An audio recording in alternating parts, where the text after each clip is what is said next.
স্বার্থের দুনিয়ায় স্বার্থের জন্য সব করতে পারে মানুষ। তার এই প্রমাণটাই মাত্র সামান্য করতু কি না করতে পারে মানুষ, শুধু নিজের স্বার্থের জন্য। যেখানে স্বার্থ উদ্ধার মানুষ সেখানেই থাকে। আজ মনে করেন আপনি আমার কাছে একটা জিনিস চাইছেন, আমি দিতে পারি না, আপনি আমার সাথে থাকবেন না। কে রে দলে থাকি নোংরামি করবা, দল থেকে কিছু করলে তখন দলেরই বদনাম করো, এটা তো হয় না।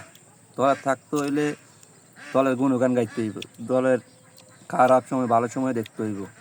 যদি তুমি মনে করো না তোমার স্বার্থের জন্য সব করো, তাহলে তো হইব না। এই যে এখন বর্তমান তুমি যেখানে গেছো, এখানে তো তুমি তোমার স্বার্থে কাজ করবা না জনগণের স্বার্থে কাজ করবা, এটা তো মানুষ বুঝবেই।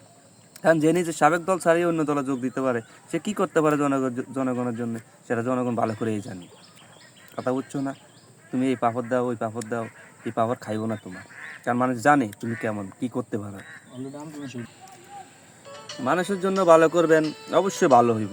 যদি আপনি খারাপ করেন তত খারাপ হবেই, কারণ মানুষ আপনাকে ভালো করেই চিনি আপনি কি করতে পারবেন। আপনি সাবেক দলে থাকি যা করতে পারেন না, এখন যদি এইসব দলে এসে আপনি কন এই করবেন সেই করবেন, মানুষ কি আপনার কথা বিশ্বাস করবে? কোনোদিনও করবো না।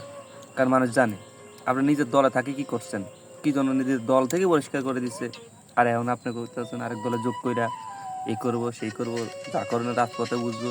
এই এত হাঙ্গি ভাঙ্গি তো খাইতো না, মানুষ তোমাকে ভালো করে চিনে। ঠিক আছে, এই তোমার লগে কথা।